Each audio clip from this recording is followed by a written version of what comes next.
I've come before you once again to make a weekly update. Alright, let's get into it. So, first things first, got some more knives done. You can see them here. These two, I'm going to show off first, because they don't have any other videos of them yet. Get nice and close up here for you. Actually, I'm going to come around here so you can see it, because I want to show it off. Oh, terrible lighting. Terrible lighting. Come on, focus. Focus. Look at my hand. There we go. Look at that. Yeah. Terrible lighting, but ooh, the contrast shows off the pattern in the elm real nice.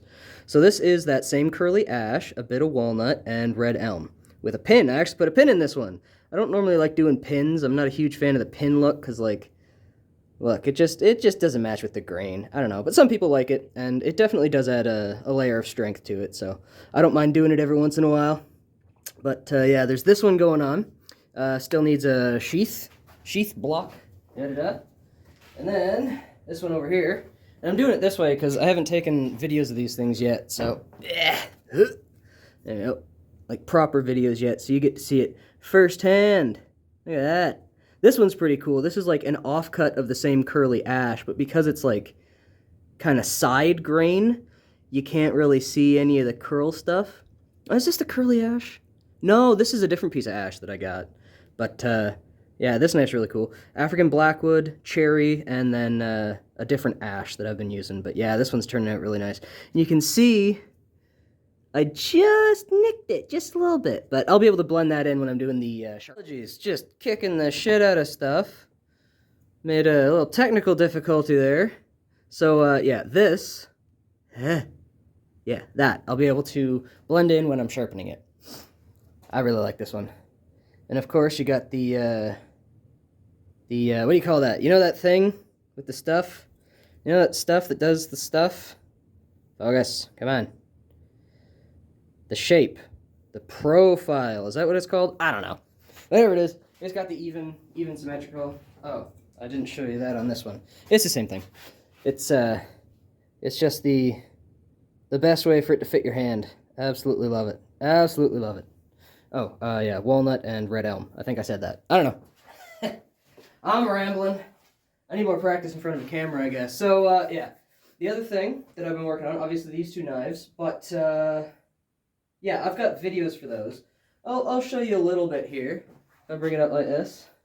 I don't know if you can focus on that. I'm not going to get too close, but I like doing these... screw it, I'll get close. I like doing these videos, or not these videos. I like doing these sheaths, blocks, whatever you want to call them, where you can see the engraving on them. I like that. It's cool. But I have a video showing off how sharp that one is, and I'll throw that in now. Hey, how you doing?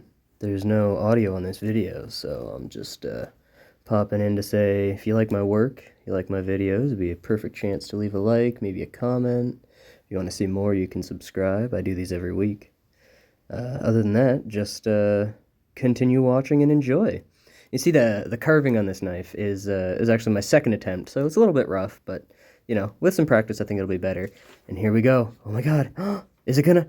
Oh, wow! Look at that.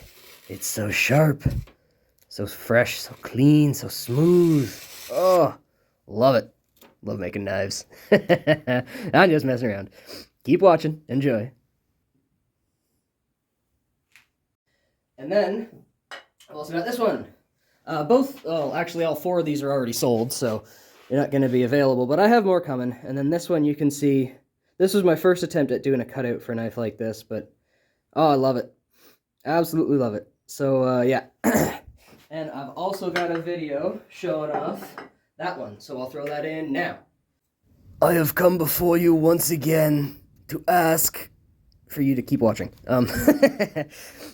So the carving on this knife, the carvings on this knife, the one closest to the bolster with the two leaves, that was actually my first attempt ever at carving a blade. I think it turned out pretty good, but my third attempt is actually the leaf in the vine closer to the tip. So you can see with even just a little bit of practice, you can get pretty good at stuff if you're paying attention. So if you guys are ever looking to get into something new, just give it a try. Right on. And so, other than that, other than those four knives, I had a client come back with a bench that I made for him. I should clarify, he's only bringing it back for refinishing because it had been sitting outside for a couple years and it was starting to look a little bit dry. That's actually where I got the curly ash. I can't remember if I said this last time. I think I did. Anyways, what I did is I mixed up some boiled linseed oil and some sawdust to make a grain filler, and man, that works nice. It fills, obviously it fills in the grain. Man, who would have guessed? The grain filler fills in the grain, eh? But yeah, so I did that. Went on real nice, polished up, real nice and smooth. Feels like just glass, marble, liquid, something, I don't know. But problem is the cure on it. Now, boiled linseed oil takes about a week to cure normally. With the sawdust, it actually lowers the time a little bit. But because it's so friggin' cold out, it's not ready yet. So I've had a video going. It's been out there for 4 or 5 days now, but I'm gonna need at least 7. So still waiting on that. Other than that, I've been working on a few things in the shop. Restocking the grills. I restocked those pokers. I think I said that last time. I restocked the posts for the grills. This is just, in between doing knife stuff, I've been doing that whenever I get a chance, and not much to see there. Just welding the bottom triangles on, and oh yeah, I've got a meet. It's kind of a meet. It's kind of a meet, kind of a market, sort of like a hunting fishing meetup that I got with a guy. I can't remember. I'll put the info on screen now. We interrupt your regular scheduled broadcast for this public service announcement by James Kennedy Guarantee. Thank you for watching. Oh, and by the way, it's the lodge that cannot take debit, credit, or e-transfer. My booth can take credit and e-transfer, but not debit. So just keep that in mind. So that's where that is. If you're in the area, come see me. It's basically just another market for me, but it's very heavily geared towards hunting and fishing. So I'm really excited for that. Going to be bringing some knives, going to be bringing some grills, some outdoor stuff like that. So it'll be good to get back into the camping mood. I just hope, because there's still snow on the ground, I hope it's a little bit warmer by then, because it's all outside, and don't really want to be freezing my nuts off for 8 hours. I could always get bundled up, but it's nice to have some sun and some good weather.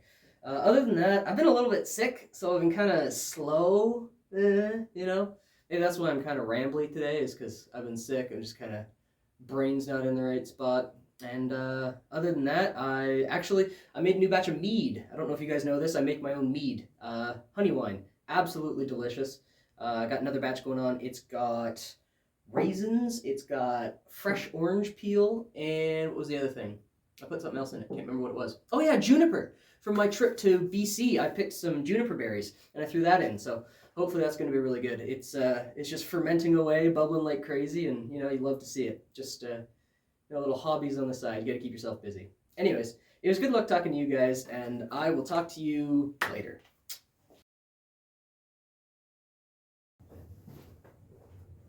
If I do the standing here. Okay.